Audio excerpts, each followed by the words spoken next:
These episode counts are so big. So we're in a period of transition and change in that I just beat Pathologic and I just beat Yakuza Kiwami 2 and I just beat Subnautica.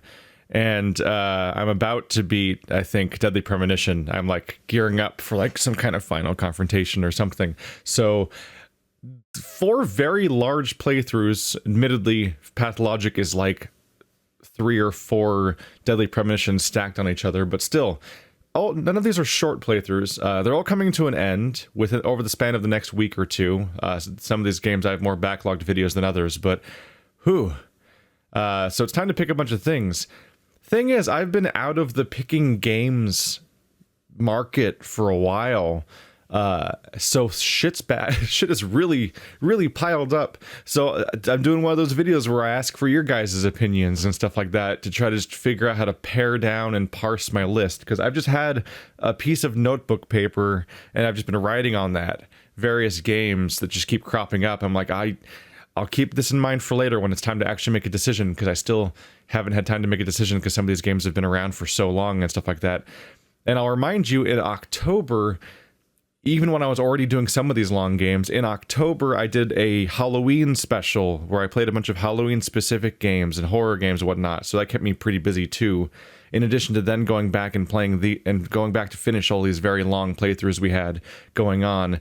So it's been extra long since I've been in the normal decision-making process of picking new games the way I normally do, without any sort of event or context to it. I feel like it's been 3 months, basically, since I've been actively choosing new games, aside from, the puzzle slot, basically.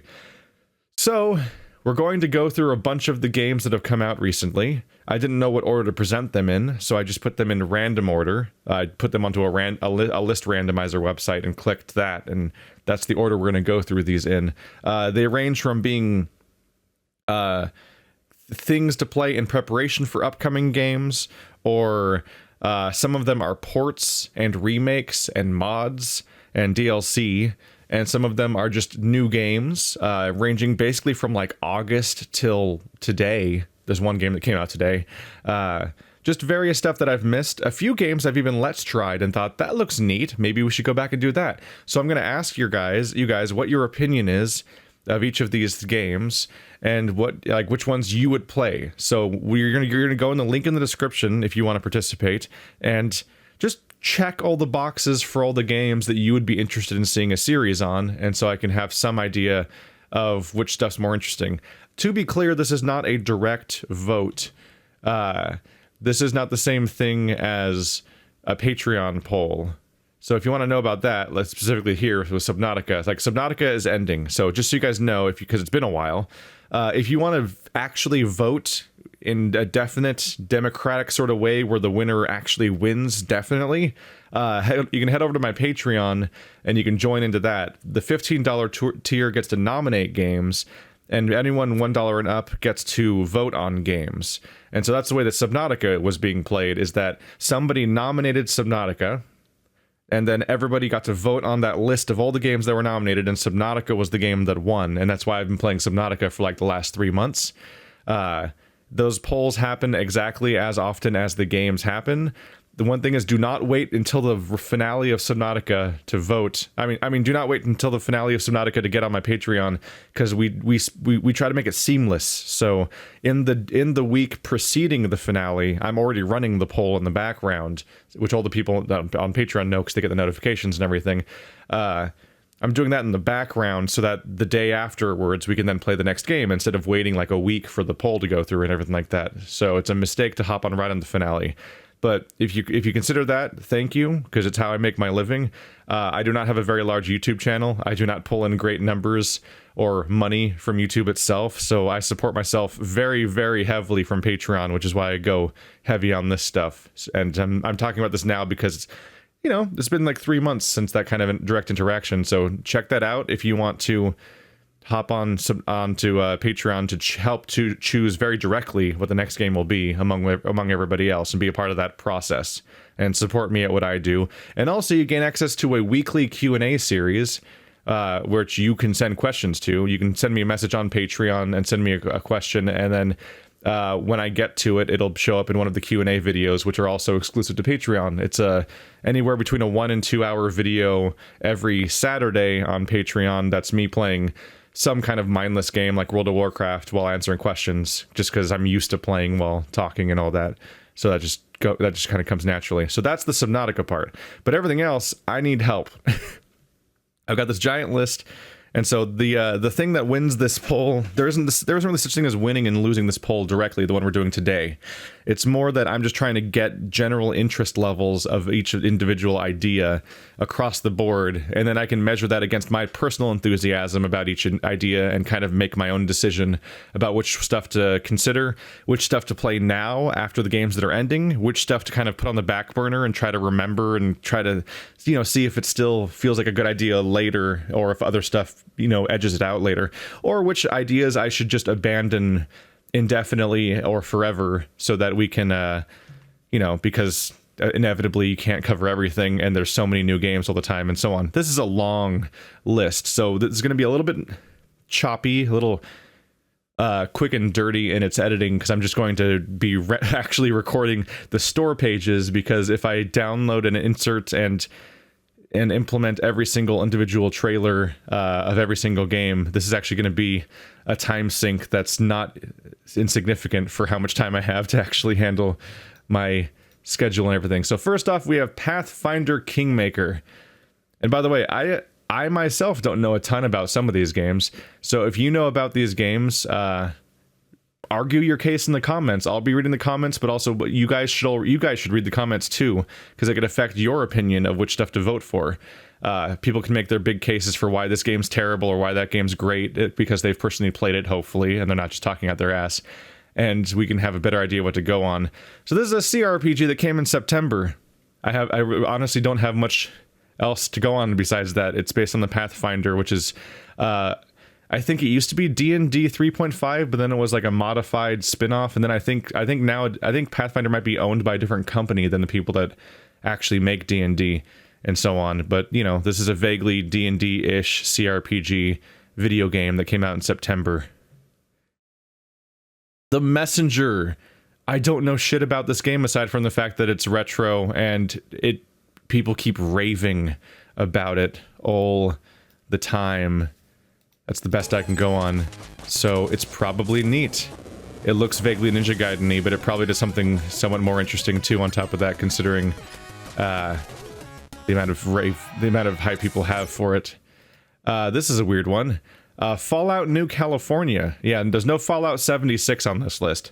At one point I wrote down Fallout 76 and The Walking Dead's Overkill, and then over time, as I got more information about those, I deleted both of them from the list entirely, because I'm like, excuse me? No, thank you. Because Fallout 76 looks like an absolute train wreck, and Overkill with Walking Dead, I was expecting an open world survival game with interesting mechanics, or I was expecting like maybe something more story oriented, like the comic and the game and the previous games from Telltale and the show and so on. But the Walking Dead game looks like it just looks like Payday. No thank you. I guess I should have expected that since they were making it. But this is, instead of Fallout 76, I got Fallout New California on this list, which is a mod that was being worked on for years. It's just an entirely new campaign. It's like getting a new Fallout game, hopefully. I don't know. I can't vouch for it because I haven't played it yet. But I would definitely be way more willing to trying out a Fallout fan campaign over playing Fallout 76. It's bound to be more interesting for a series at the very least. So I'm certainly up for that idea. We got the Surge, the Good, the Bad, and the Augmented. I'm gonna have to shut you up because my brain's gonna scramble if somebody's talking at the same time. But we played the Surge a while back. The first DLC was there when I played it. Now there's a new DLC, which is not just even though the name kind of sounds like a weapon pack or something. It's apparently a new area with new bosses and whatnot, and some kind of Western theme going on. Sure, I'm willing to go back and see what they did for an expansion, although I'm a little worried that I might have to make a new character and play through a chunk of the game to do that, but it's not a very long game, so I could probably find the time to figure that out if that's what you guys want to see. Underworld Ascendant. This is, we actually did a Let's Try of this, me and Marty. It's from the Ultima Underworld franchise, more or less. Some kind of reboot or spin-off or something. All these talking people in these things. It's a first-person dungeon crawler with, you know, those 451 / immersive sim style interactions with, like, physics and so on. It probably has more in common with what's it called, Dark Messiah of Might and Magic than it does with any of the actual Ultima Underworld games. But this is a thing that came out. Next we got, oh, I need to make sure it's not going to play more audio. Life is Strange 2. I played Life is Strange. I played Life is Strange Before the Storm. I do get a feeling that I am more interested in these things than my own audience is most of the time. But Life is Strange 2 is interesting in that it just completely changes course entirely. There's some sort of tragic accident with the police in Seattle, so these two brothers go like running off into the woods. And I'm like, all right, that's interesting. There's no Maxine Caulfield and her time travel powers. It seems like it's the same developer with the same art style and everything, making a new story from scratch, more or less. Although there must be some kind of powers, because I also played the Life is Strange 2 prequel free episode, and it seems like powers of some form will probably manifest once again. Oh yeah, it just says, while attempting to conceal a sudden and mysterious supernatural power. It just says it right there. But yeah, I played Life is Strange 1, I played Before the Storm, I played Captain Awesome or whatever it was called, and I also played their RPG Vampire, so, you know, completionism and all that. Insomnia The Arc. This is another RPG. It's a post-apocalyptic RPG about the slowly degrading remnants of human society attempting to survive in an abandoned space metropolis. Not entirely dissimilar to a game we're going to bring up later. But yeah, I almost did a Let's Try of this. They gave me a code, but I guess it was a beta-only code because it revoked itself, so I don't have access to the game anymore once the beta was over. But it's another RPG, in that charming brand of AA RPG, like Elex and a bunch of the other stuff that I've covered on this channel, where inevitably I'm going to have some massive complaints about it somewhere because of some weird, messy, frustrating thing about it. But also I find that those are interesting series to do, and I enjoy doing them despite the weird jankiness of it all. That's in that category, and the setting sounds interesting, and also I just like Western RPGs. The World Ends With You Final Remix. This was a DS game that I still barely know anything about it, just that it people keep bringing it up and it sounds interesting. I like that it has this really strange aesthetic that looks like a mix between like Jet Set Radio and Shaman King with this character designs. And I've heard it's pieces of its soundtrack that seem interesting and so on. And it was all DS exclusive, but it just came out on the Switch, which means I could go and do a series on it. So this is an example of a not necessarily a new game, but a game that's being remastered or ported again to a new platform, and that has a spike of interest. That was the basis for me playing Valkyria Chronicles and Lost Dimension, which at least a chunk of you guys liked those playthroughs. Those were both just games that were being ported, and then I went and checked them out, and I treated them like new releases and all that. Call of Cthulhu. I actually have a code for this game already. It's a horror mystery adventure game. I think I don't know much about it either, because I can't keep up with there's so many games I'm trying. And also I try to go in blind for a lot of these things, so I don't want to look too closely at anything. But I've heard this game may be a adventure mystery game that doesn't have combat in it. So it's like, it's just all about the storytelling and navigation and whatnot. It's probably cool. Probably cool. I just need to pare down this list and figure out which ones to cover. But yeah, I'm certainly interested in this one. All life is only a set of pictures. guys fit a lot of voice acting into these trailers. Whoa, that's a fun trailer moment. All right, next game, Timespinner. It honestly seems a lot like Symphony of the Night. It's a Metroidvania. Rated T for teens. They're about to have talking in, aren't they? Nope. This is a Metroidvania. Oh, there they go talking again. A Metroidvania. Well, yeah. I mean, it's a Castlevania-like game specifically. I did a Let's Try of it, so you can check out my Let's Try of it if you want to see a good half an hour of gameplay. But just nice pixel art. The game felt good to play, and I am itching a bit to do one of those types of games. So it's definitely on the list, and I've kept it in mind in the background for an option if we get around to it. All right, Not Tonight. This is basically Papers, Please, except you're running the front door of a club or a bar or something, figuring out who can come in and who has to stay out. But you're in the UK during moments of political turmoil, so similar elements where there's probably a chance of like sabotage and attacks and danger and whatnot. But instead of being some vague, fictional East European country, you're straight up in the UK as a bouncer. And so that seems really interesting. You're probably getting familiar with the idea right about now about how overwhelmed I am with this goddamn list, because like a lot of these look really cool. We're only a third of the way through it. Fist of the North Star, Lost Paradise. This might seem like a weird inclusion on the surface. Fuck, that's loud. Fist of the North Star, Japanese voice acting, some manga anime that seems completely absurd. It's the cheesiest, weirdest, messy shit. Why is this on the list? I mean, I'm not even a fan of Fist of the North Star. I don't know anything about Fist of the North Star. I've never read it or watched it or anything. It's because this is Yakuza. This is the Yakuza team. They made this. That's why it's on the list. Because it's probably fun to play. So it's got vaguely Yakuza-like combat. It's got probably a lot of that open world and weird gimmicky side content stuff going on like in Yakuza, while also being stylish combat. I don't think we're going to be able to say Kiryu never kills anybody in this example. He's not Kiryu, but you know what I mean. Because people explode when he punches them. It's not quite... He's not the paragon of good, necessarily, that Kiryu was, although he's the same voice actor. Not only is the same voice actor, but I think there's a DLC, or maybe just a standard feature where you can replace the character model with Kazuma Kiryu, with his suit and everything, and you just play the whole game as Kazuma Kiryu, and just ignore how that doesn't make any sense. But yeah, it's probably fun. It's probably very stupid. I'm game.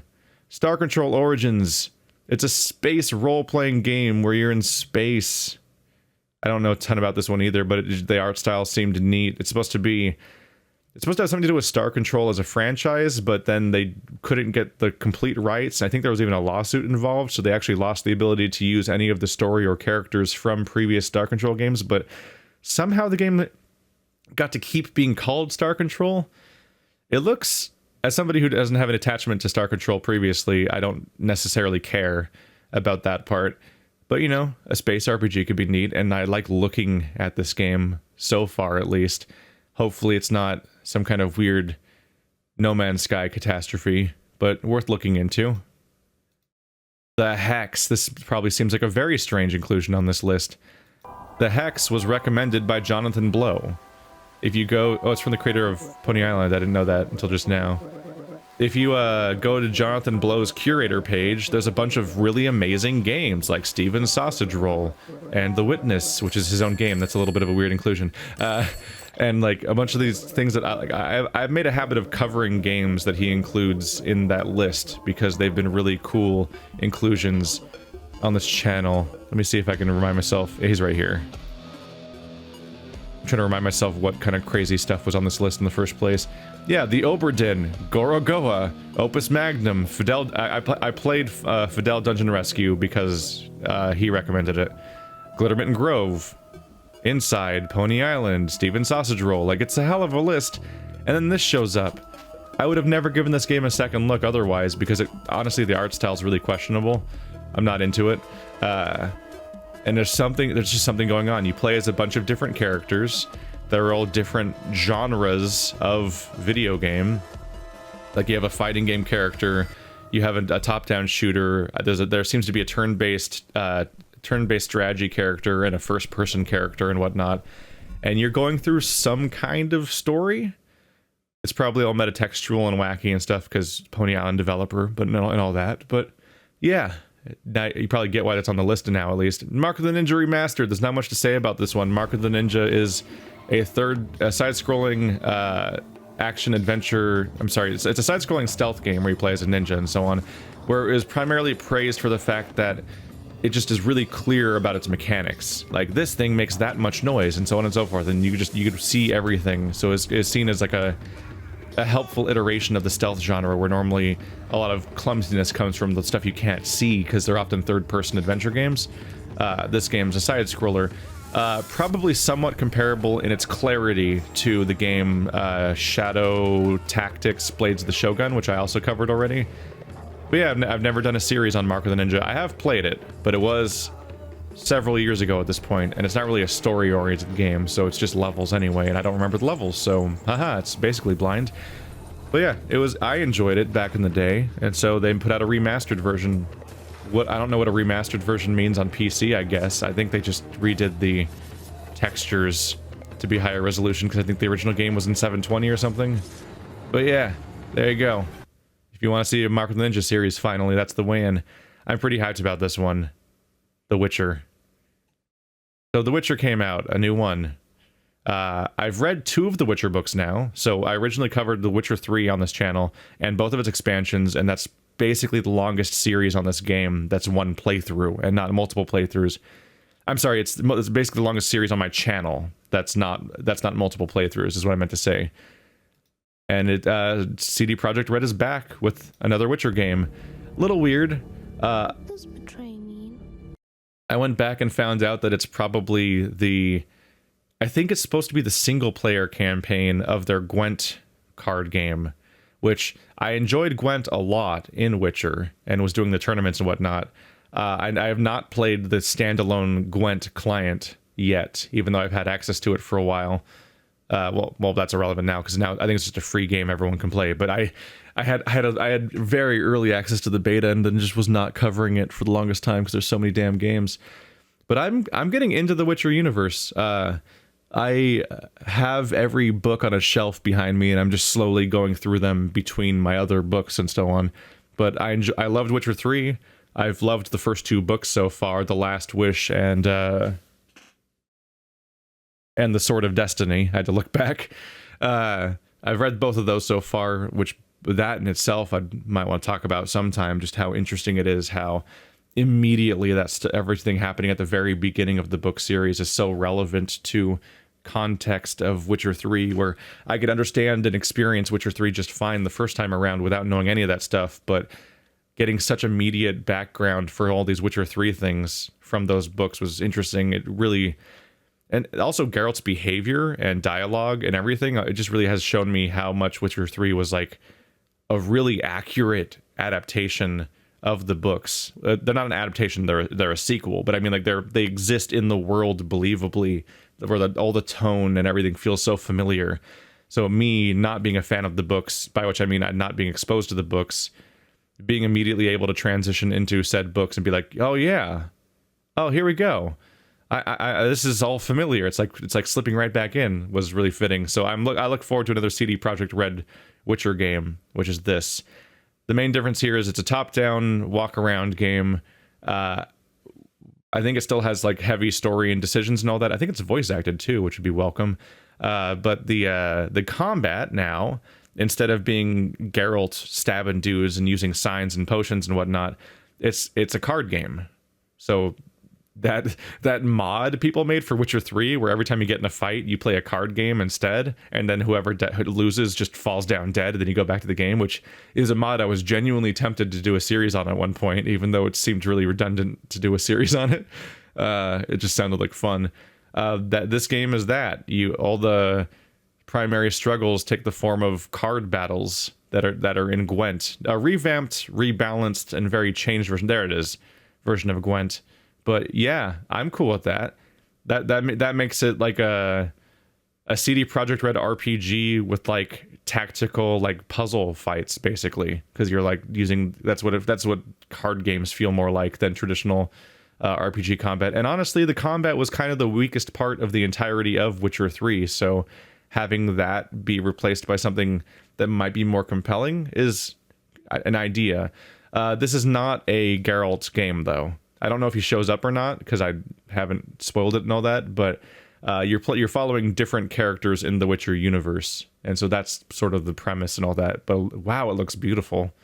I'm seeing a lot of this imagery for the first time right now, because there's so many goddamn games to keep track of. Anyway, this War of Mine. I figured you guys might be interested in this because you already made it the winner of a Patreon poll before.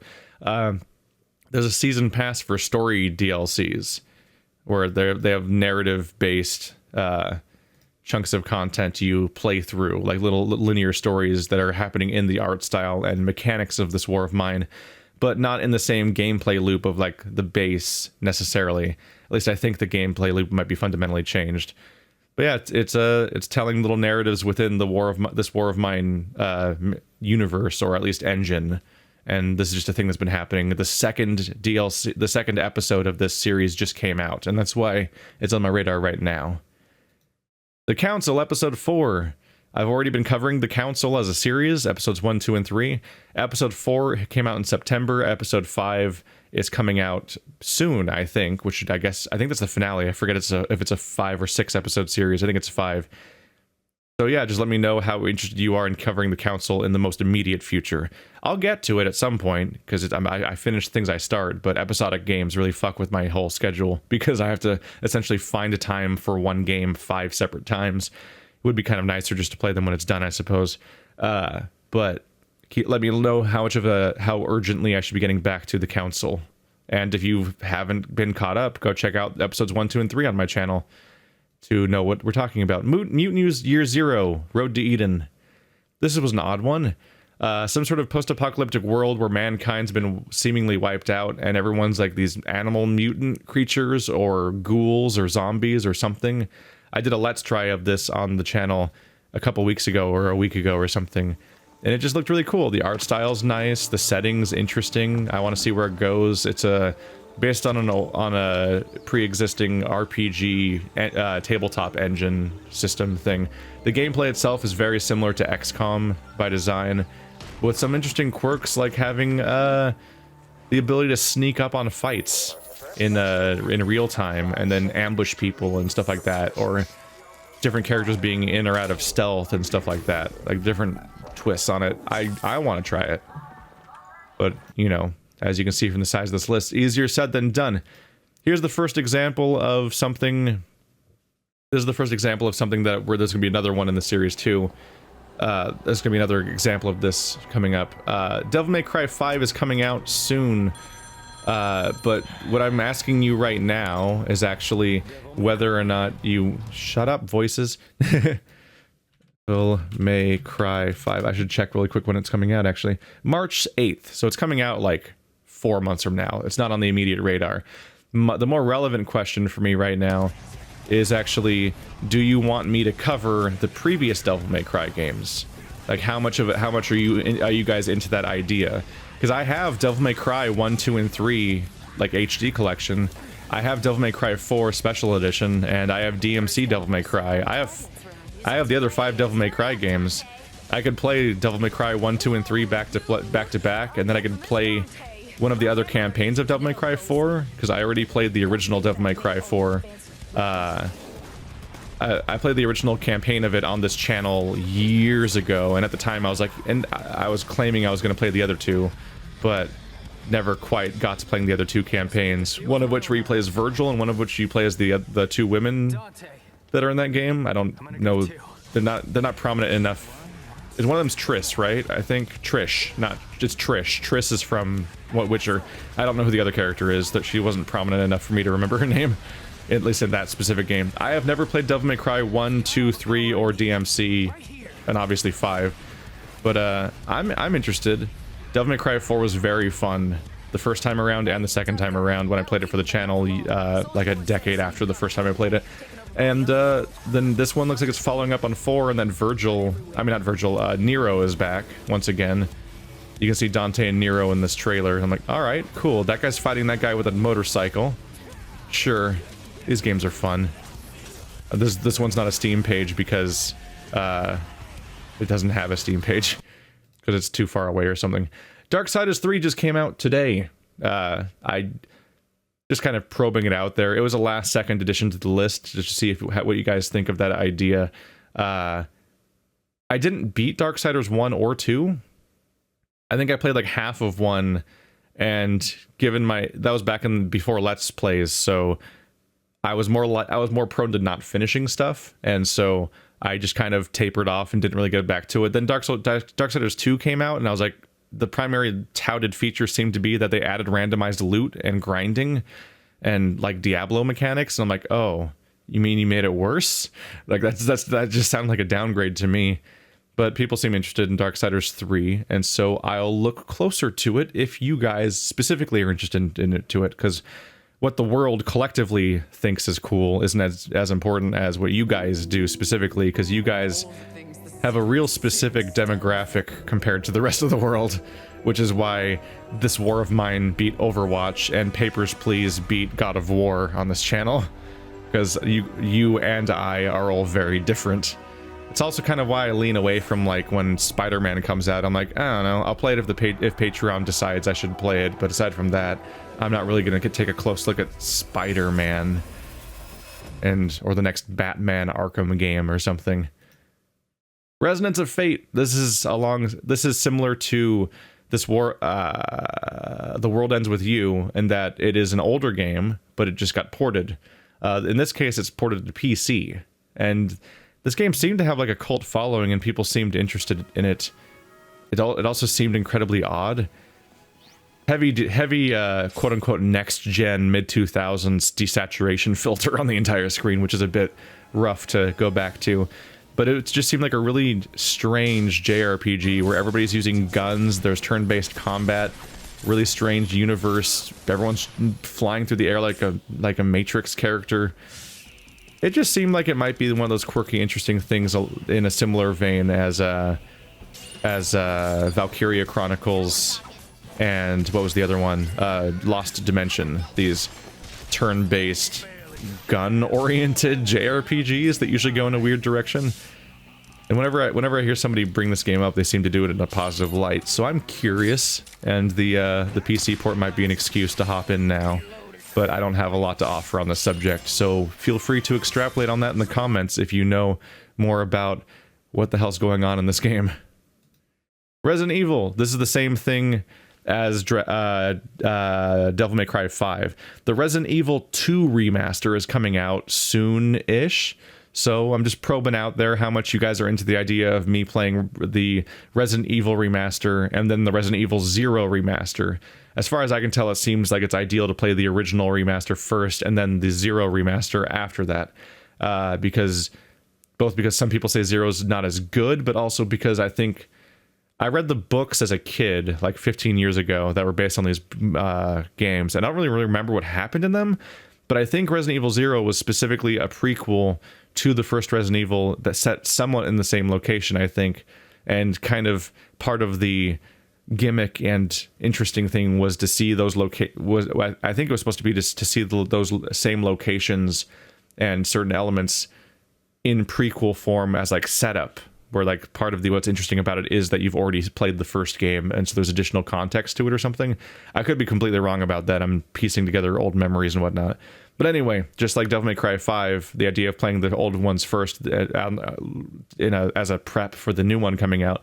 This is just the idea of, hey, should I play the old the first 2 Resident Evil remasters before the 3rd remaster comes out, which is Resident Evil 2 with Leon Kennedy.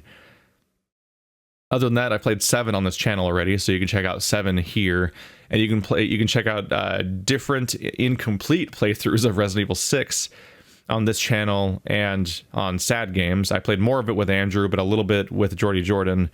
And then on top of that, on the Sad Games, we played Resident Evil Revelation and Revelation 2. So it's not my first foray with Resident Evil, although I really until 7, I was pretty exclusively playing all the worst ones.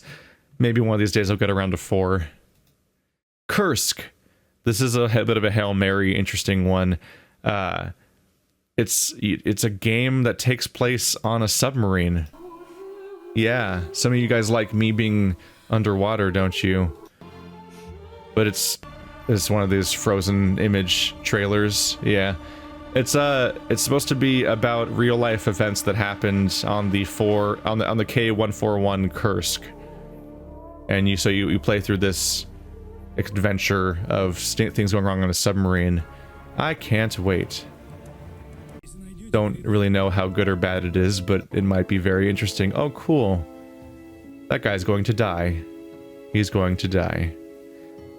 Hopefully, some of you guys can see this as being like a little mini E3, and that even if I don't cover all these games, which I won't, because there's so many of them, you guys are probably learning about 1 or 2 remasters or remakes or re-releases or new games or mods that you didn't know about. And so you can check them out yourself if I don't have the time, unfortunately. The Missing, J.J. Macfield and the Island of Memories. This might seem like a really strange inclusion, too. There's one really important... There it is. Thank you for just jumping straight to it. So yeah, you guys like the Deadly Premonition playthrough. Here's another sweary game. He just made a new game with another team. Came out in October. Side-scrolling narrative horror game where I guess the protagonist has like a healing factor. So you solve puzzles by having her get dismembered and destroyed and so on. So it's a pretty bad time to be her. Yeah. I've heard the story goes in some really weird directions. That shouldn't really be that much of a surprise after Deadly Premonition. But if you want to see what the Deadly Premonition guy made this year, then vote for The Missing, J.J. Macfield and the Island of Memories. That's probably interesting. Shenmue 1 and 2 kind of speaks for itself. They made a remake of Shenmue 1 and 2. Or they re-released them on new platforms at least. And so now they're on PS4 and PC. And every time, whenever I'm playing, there's an obvious connection with it in that my audience enjoys Yakuza, and Shenmue was kind of the first. It's kind of the first Yakuza, basically. It was essentially, this was the general formula that Yakuza would go on to use, and in my opinion improve on, but this is the original game that came out back on the Dreamcast. Then a sequel came out. I don't remember if it was on the Dreamcast and the Xbox or just the Xbox, but Shenmue 2 I think came out on the Xbox. It was largely struggling to make money. Shenmue was like the most profitable. I mean, Shenmue was the most expensive game ever made at the time it came out. There's voices. It's so much talking in the background. The Shenmue was like the most expensive game ever made when it came out. It was this big ambitious project. It invented QuickTime events more or less. It maybe didn't invent them, but at least popularized them. And it just did a bunch of weird things differently. It's also full of some kind of just boring elements too, because it was trying so hard to be realistic that it had a lot of time-wasty stuff in it. But it has its audience and fans, and I'd be interested in going back and checking it out, because I played some of it. I can't tell you how much of it, but I definitely had it when I was a kid, and I have no idea how far I made it. All I know is I never finished it, but I made it. I don't know. I put hours and hours into it, but that doesn't really help either, because when you're a kid, you can play games so aimlessly that I don't really know how far I made it or what I was doing, or if I was just exploring the world and messing around at random with my brother. But oh, there's those QuickTime events. There they are. Yeah, Shenmue 1 and 2 are out, so I guess in a way there's 3 Yakuza-like games on this list, technically. But yeah, Shenmue 3 is coming out soon-ish or something. I've not been following it.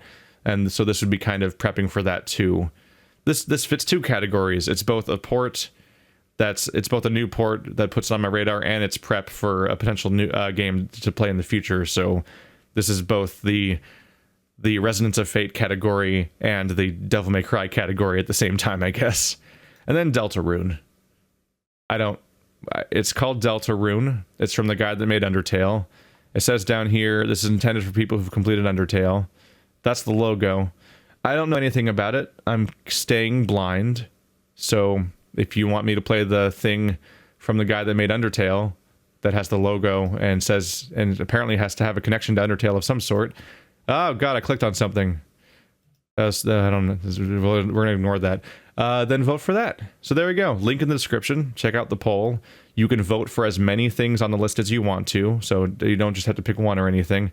It's just a matter of, it's just a binary choice. Would you watch a series on this game, is the implication. So please give me a hand, because I need to chop away like almost all of this list so I can move on and navigate, because these are too many things to cross compare with each other. There's too many video games, you guys. It's crazy. Thanks for your patience. This has been a long ass video. And sorry for the minimal editing and not showing every trailer. If you want to see a trailer for a game, definitely just check it out yourself. I normally include them more, but normally these videos are about like 6 games, not like how many are there? 27.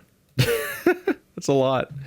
All right, so thanks for watching like always. Thank you for your input. And once again, yeah, if you want to support the channel and be involved in the actual choosing process of a game where your vote leading to something winning actually means it wins and isn't just giving me demographic information, definitely hop on my Patreon.